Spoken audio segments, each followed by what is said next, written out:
in the damp, forgotten edges of West Hobart, where the mist seems to cling too tightly to the crooked chimneys and the eucalyptus trees whisper secrets no one wants to hear. There stands a house so quietly sinister that even the crows won't land on its roof. Locals know it as the Vine House, though no one recalls when the name started, only that it stuck like a memory too twisted to forget. And perhaps it's because the house looks like it's being swallowed alive by nature itself, vines-like. Gnarled fingers crawling through shattered windows and curling into the bones of the walls as if the earth is trying to drag the structure back down to hell where it belongs. And it was there in the late 80s when the Thatchers moved in, a young family of 4 who wanted nothing more than peace, unaware they were walking straight into the jaws of something that feeds on sanity. Because it started small, shadows moving just out of sight, whispers in the taps when no water flowed, puddles of sludge forming under the bed despite no rain.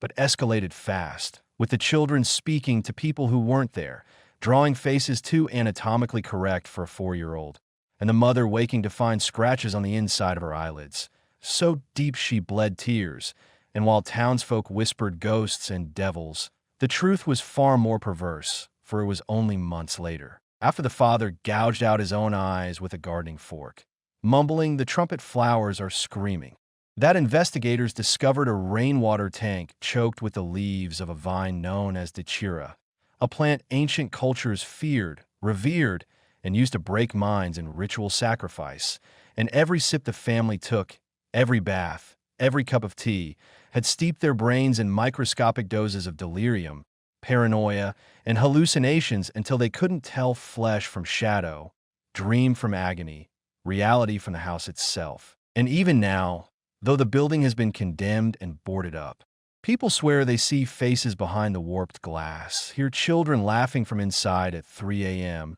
and feel a strange compulsion to walk closer, open the door, and step inside to breathe deeply from the cursed air, as if the house is still hungry, and always will be. The second night brought no rest. I tried convincing myself it had all been a dream, but the unease in my gut said otherwise. Something was wrong with the house. I heard footsteps again, softer this time, pacing just outside my bedroom door like someone unsure whether to come in or not. I held my breath, heart thudding in my chest. The floor creaked, and then silence. I dare not move.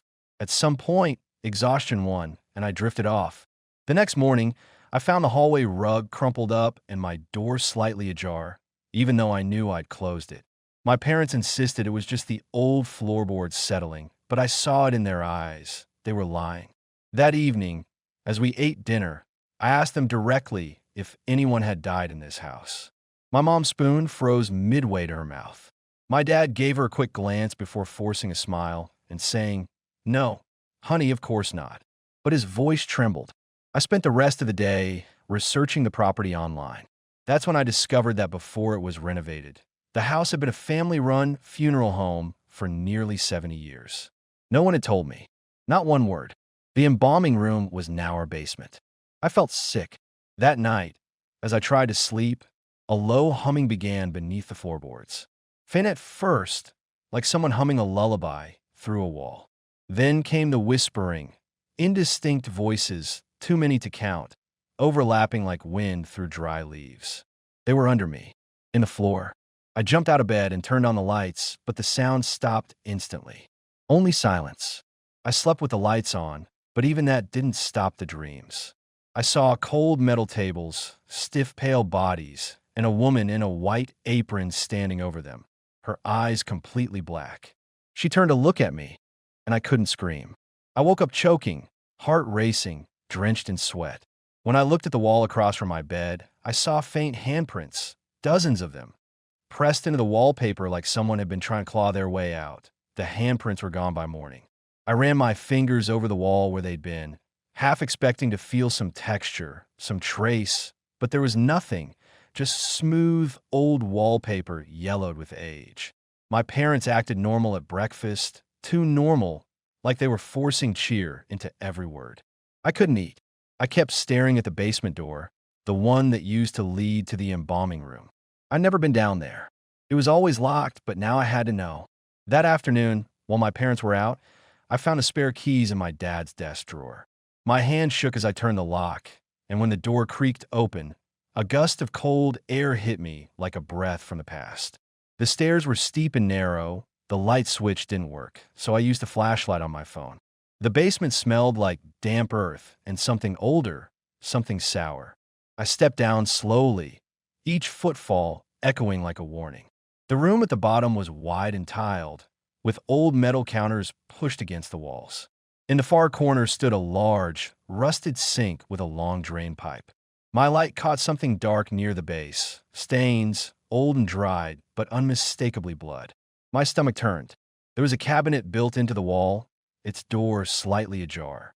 Inside were dusty jars with faded labels, and beside them, a stack of brittle papers, death certificates, dated from the 1940s through the 1980s. I backed away, but then I saw it, a photo tucked behind the certificates. It showed a family standing in the very room I was in, parents, a daughter about my age, and behind them, the woman with black eyes from my dreams. My hands went numb. As I stared at the photo, I felt it again, that humming, low, vibrating through the floor and into my legs. Then the lights flickered, and for just a second, I saw movement in the reflection of the sink's metal surface. Something standing behind me. I spun around, but the room was empty, or so I thought. The door at the top of the stairs slammed shut, plunging everything into darkness. My flashlight flickered. From the far end of the room came the slow, dragging sound of footsteps on tile. I held my breath, backing toward the stairs, when I heard it. My name, whispered low and broken, as if spoken through water. "Emily," it said again, and this time closer. I turned and ran up the stairs, heart pounding, but the door was stuck like it didn't want to open. I kicked and clawed until it finally gave way, and I stumbled out into the hallway, slamming the door behind me and locking it. I collapsed on the floor, gasping, and when I looked up, I saw my parents standing at the end of the hall, watching me silently. They didn't ask what happened. They just turned and walked away. The next few days felt like a blur. My parents acted even stranger, their faces tight with something I couldn't place. They avoided me, rarely spoke, and when they did, their voices had a hollow, distant quality.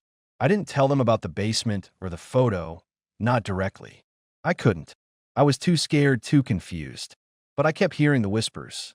At night, they would fill my room, soft at first, like a wind passing through the trees, but then sharper, clearer. My name, followed by a sickening laugh. "Emily," they'd call over and over until I was on the edge of losing my mind. One evening, after dinner, I went into the living room to get away from the oppressive silence. But the house felt wrong, as if the walls were closing in around me. I sat down, my eyes drawn to the fireplace. The old family portraits lined the mantel, faces from another time. But there, among them, was a new photo, one I had never seen before. It was a picture of me, taken in the basement, standing next to the same woman with the black eyes, her hand on my shoulder like she was claiming me. I froze, my blood running cold. The woman was smiling, but her eyes, those eyes, they were like pits, empty and endless. My parents were standing behind us in the photo, but they were blurred as if they weren't meant to be there. I picked up the photo, my fingers trembling, and when I looked at the back, there was a single word scrawled in dark ink: soon. I dropped the picture, heart racing, and ran upstairs to my room, locking the door behind me. But no matter how tightly I shut my eyes, I couldn't escape the feeling that something was waiting for me, watching me from the shadows. That night, I barely slept, and when I did, I dreamed of the woman again, her cold hands on my throat, her breath in my ear, her voice a hiss. "You're one of us now, Emily." The next morning, I found my parents gone. Their car wasn't in the driveway, and the house felt emptier than ever, like it was waiting for something to happen. I had to leave. I grabbed my things and ran out the door, but as I reached the gate, I saw them standing by the road. My parents, their faces pale and lifeless, their eyes black like the woman's. They didn't say a word, just stood there, watching me. And then I heard it again, that low, vibrating hum, like the house itself was alive. "Emily," it whispered, and I knew in that moment that I wasn't leaving this place alive. I turned away from them, my feet moving before my brain could catch up, and ran down the road, the eerie hum in the air growing louder behind me. I didn't dare look back, but the feeling of their eyes on me, those black, lifeless eyes, never left. I ran until my chest burned, the sharp air biting at my skin, but no matter how far I went, I couldn't shake the feeling that something was following me. When I finally stumbled into the town, it was eerily quiet, like everyone had vanished overnight. The streets were empty, the houses dark, no sign of life anywhere. I knocked on doors, but no one answered. It felt like the whole town had been swallowed by the same thing that had taken my parents. In a panic, I ran to the only place that felt like it might offer some answer, the old library at the edge of town. It was a crumbling, forgotten building, hidden in the overgrown trees, but something about it felt like it held the key to what was happening. The doors creaked open on their own, as if welcoming me inside. The musty smell of old paper filled the air. I made my way to the back, where the local history books were kept. I pulled one down, flipping through the dusty pages until a strange passage caught my eye. It spoke of a family, my family, who had once lived in this town centuries ago, and how they had disappeared, leaving behind only whispers and rumors. The book described a ritual, one that had been passed down for generations, a dark, twisted thing that granted immortality but required a terrible price. The price was a soul, taken in the dark by the woman with black eyes, the one who watched from the shadows. As I read, the world around me seemed to distort, the walls closing in as if the library itself was breathing, pulling me deeper into its grasp. I slammed the book shut, heart pounding, but the silence that followed was suffocating, thick with the weight of something ancient and wrong. And then, from the back of the room, I heard the voice, the low, mocking whisper of the woman just behind me. "You can't run from me, Emily. You never could." My blood ran cold, and I turned around, but she wasn't there. Instead, the shadows shifted, twisting like they had a life of their own, and I could feel her presence all around me, closing in. The door slammed shut behind me with a deafening bang, and the room seemed to stretch, becoming impossibly large, the ceiling far out of reach. I ran toward the door, my fingers grasping the handle, but when I opened it, I wasn't back outside. I was standing in my basement, the very place I had tried to escape. The air was thick with the stench of decay, and there, in the center of the room, was the woman with the black eyes, waiting for me. "You belong to me now, Emily," she said, her voice a chilling, eternal promise. "And your family, they were never truly yours to begin with." I tried to scream, but no sound came out, my throat too tight with fear. She stepped closer, her smile widening, and as her cold hand reached for mine, I knew it was too late. The basement door creaked open, and behind her, I could see my parents standing there, eyes black and empty, their faces twisted in that same unholy grin. They were no longer the people I had known. They were part of the curse now, and I was too. My fate was sealed, my soul claimed, and as I felt myself being pulled into the darkness, I realized that the town, the house, and everything that had happened weren't just random events. They were the beginning of something far worse, something that would never let me go. And as I closed my eyes, I heard the whispers again, calling me home, into the void where I would never escape. I tried to resist, to fight against the pull of her hand, but it was useless. My body moved of its own accord, as if I was no longer in control, trapped within a nightmare from which there was no waking. The shadows closed in around me, their whispers growing louder, more insistent. My parents' faces, those empty, soulless expressions, flickered before me, but I couldn't recognize them anymore. They were no longer the people who had raised me, no longer the ones who had loved me. They were vessels, hollow and twisted, just like the rest of the town. I looked around frantically, searching for an escape, but the walls seemed to breathe with a life of their own, closing in on me with every step I took. I wanted to scream, to cry out for help, but the words died in my throat, choked by the oppressive weight of the air around me.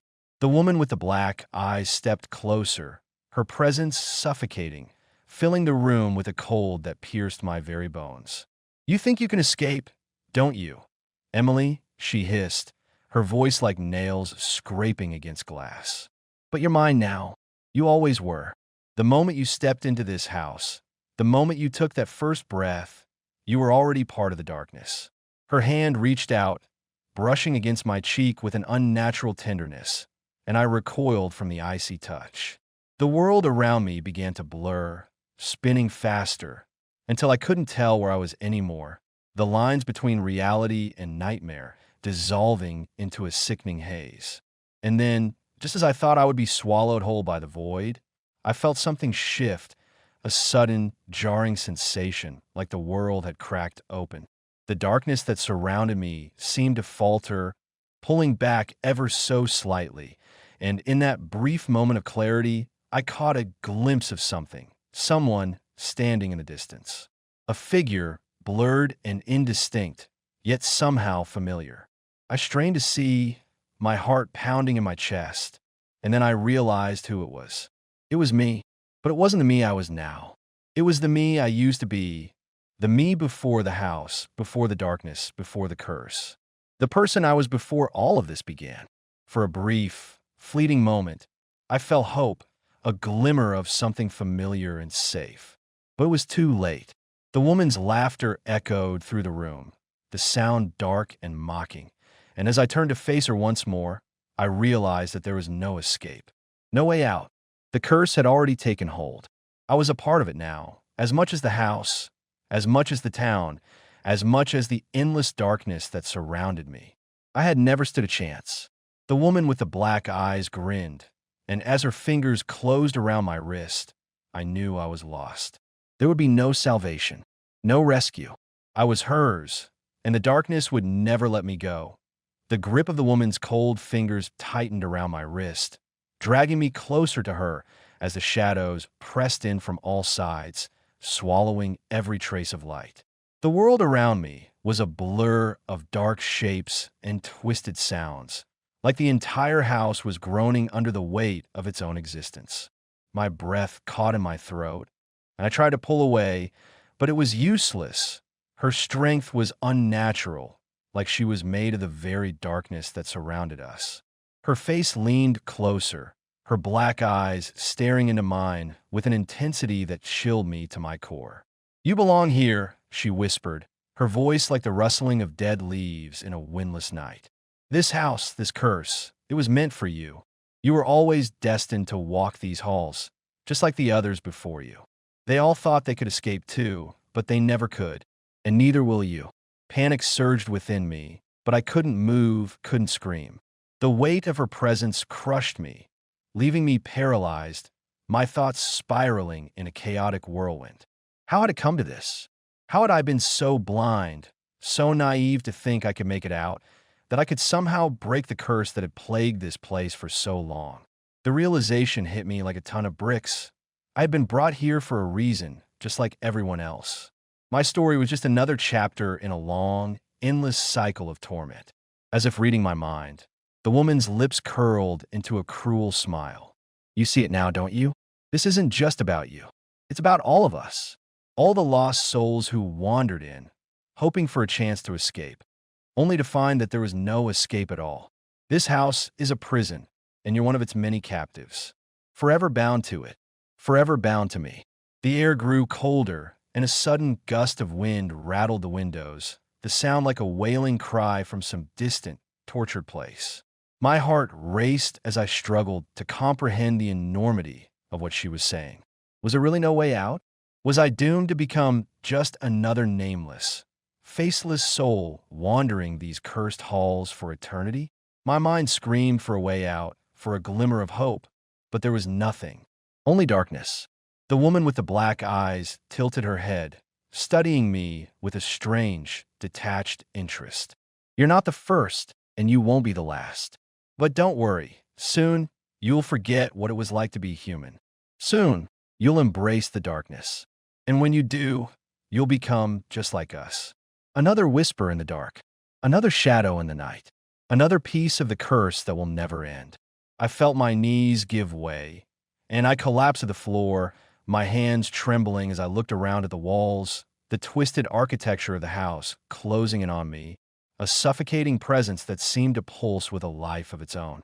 This place was alive, alive with something ancient and malevolent that had been here long before me, and it would outlast me as well. The woman's voice, cold and mocking, echoed in my mind as I was consumed by the darkness. "You'll learn soon enough, Emily," she said, her voice fading into the endless black. "You'll learn that there's no such thing as escape. Only the curse. Only the house. Only me." And then there was nothing.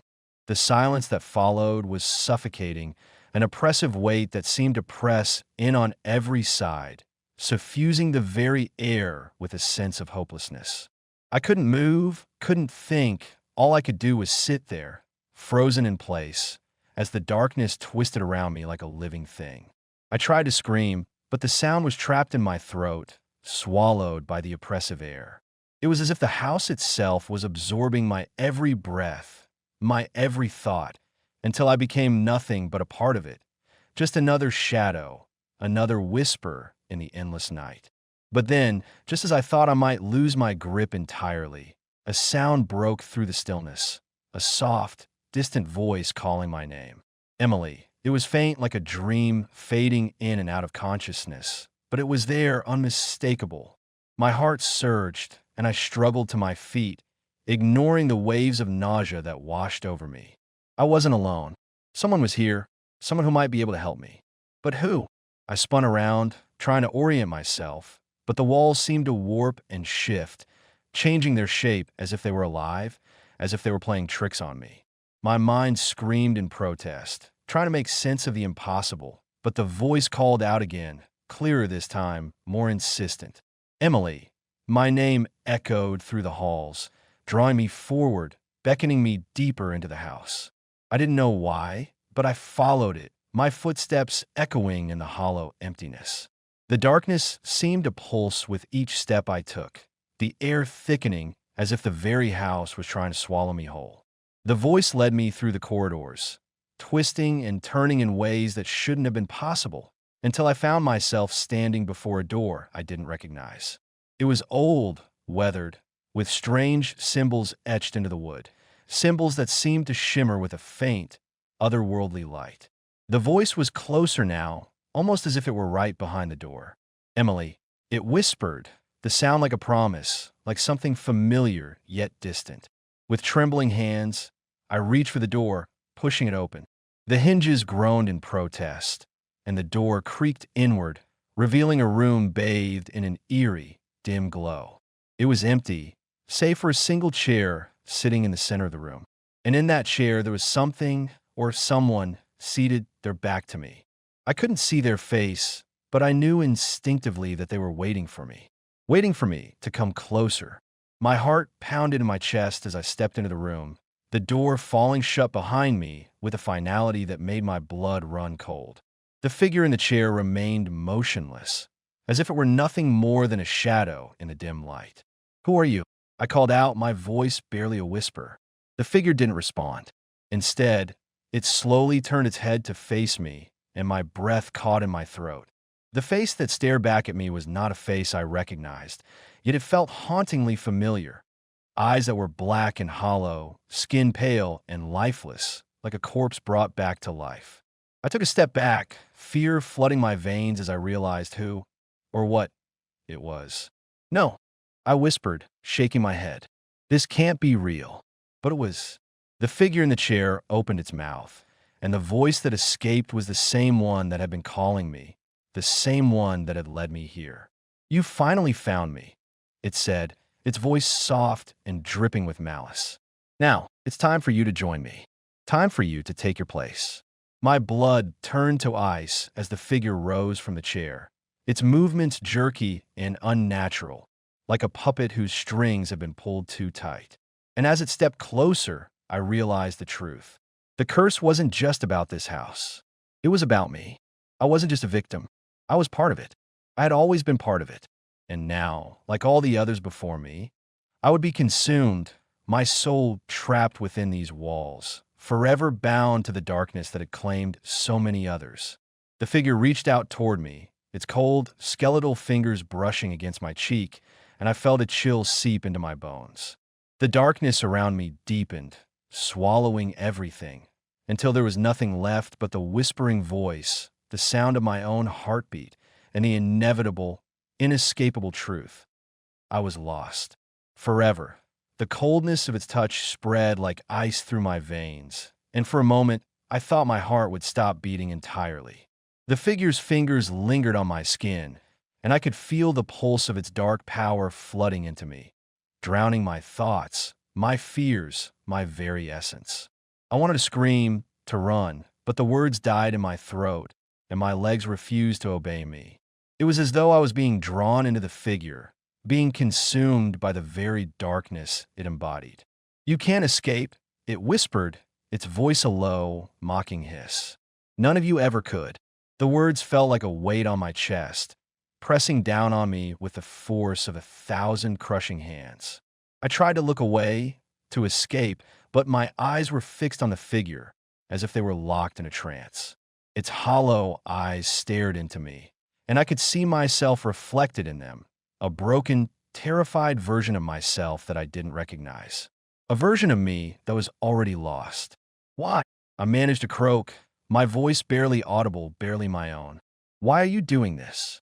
The figure tilted its head slightly, as if considering my question, before answering with a slow, deliberate smile that sent a chill straight to my soul. "Because," it said, its voice dripping with satisfaction, "you're just like the others. You always were." My mind screamed in protest, but the words rang true. I had been drawn here, had come to this place without even knowing why. The pull of the house, the call of the darkness. It had been too strong to resist, too strong to ignore. And now, I was trapped, just like all the others who had come before me, doomed to become a part of this nightmare. The figure began to move again, its presence suffocating, its every step slow and deliberate, closing the distance between us. It was always meant to be this way. It continued, its voice low and steady. "The house feeds on fear, on the broken, the lost. And you, Emily, you are its perfect meal. You always have been."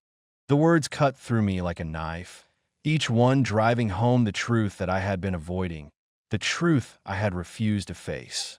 I wasn't just some random victim caught in the wrong place at the wrong time. I had been chosen.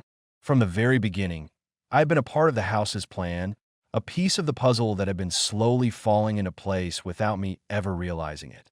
The figure was almost on top of me now, its presence overwhelming, its form casting a long, unnatural shadow that seemed to stretch out across the room, reaching for me. I wanted to run. I wanted to fight. But all I could do was stand there, frozen, as the darkness wrapped itself around me. "You don't belong in the world outside," it said, its voice now an almost comforting murmur in my ear. "You belong here with me, with us. You always did." And as its fingers gripped my wrist, pulling me closer, the house seemed to close in around me, the walls narrowing, the air thickening until there was nothing left but the sound of my ragged breathing and the oppressive weight of its gaze. My mind swirled with images of the house, the rooms, the hallways, the doors, and suddenly I understood. The house was alive. It was a living thing, feeding off the fear of those who entered it, trapping their souls within its walls, keeping them there forever. And now I was part of it. There was no escape, no way out. The figure's grip tightened, and my vision blurred as the darkness overtook me, swallowing me whole. I felt myself sinking, falling deeper into the abyss, the coldness creeping up my spine, until all that remained was the shadow, the voice, and the endless darkness. I tried to hold on to something, anything, but there was nothing. Only the house, only the curse. And as my consciousness began to slip away, I realized with horrifying clarity that I was no longer Emily. I was just another lost soul, another whisper in the darkness, waiting to be forgotten. Forever. And in that moment, as the darkness consumed me, I felt the weight of every lost soul that had ever walked these cursed halls. Each whisper, each scream, Each breath of terror had become part of the house's eternal heartbeat, a rhythm that pulsed through the walls, through the floors, through the very air. The figure's form melted into the shadows, becoming one with the house, its voice now a part of the very fabric of this nightmare. I was no longer alone. I had joined them, the lost, the broken, those who had come seeking answers, only to find themselves trapped in the web of fear and despair. We were all here now, bound together by the same fate, the same curse. I could hear their voices, faint whispers in the distance, calling out to me, begging for release, for freedom that would never come. The house had taken everything from them, just as it had taken everything from me.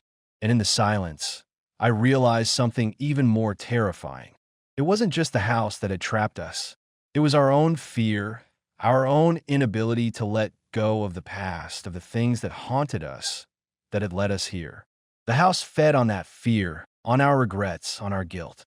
It was a reflection of our own darkness, magnified and twisted until there was nothing left but this endless void. My mind, fractured and broken, began to piece together fragments of memories, of moments I had long buried. Faces, voices, places, things I had tried so hard to forget. But now they came rushing back, relentless and unforgiving. I saw my family's faces, their smiles, their warmth. But it was all gone now, lost in the shadows. I saw the life I once had, the future I had dreamed of, slipping away into nothingness. And it was all because of this place, this house. I was never meant to escape. I had never truly been free. The figure's voice returned, a cold, mocking laugh echoing in the empty space. You think you can escape, don't you? You think you can fight this, fight me. But you can't. You never could. The words pierced through me, sharper than any physical pain. I wanted to scream, to rage against the injustice of it all, but the words died in my throat, lost in the vast emptiness that surrounded me. I was nothing now, just another lost soul, another whisper in the void. The house had won, and as I stood there, the weight of my fate settling in, I understood the truth. The house wasn't just a prison for the body, it was a prison for the soul. A never-ending cycle of fear and despair, feeding on the very essence of those who dared to enter. I had become one with it, a part of its eternal hunger. There was no escape, no redemption, just the endless darkness. And so, I became just another ghost, another echo in the night, my name forgotten, my existence erased. The house would continue to feed, continue to lure others in, trapping them in its insatiable grasp. And in the end, there would be nothing left but the whispers of those who had come before, lost to time, lost to the darkness, forever.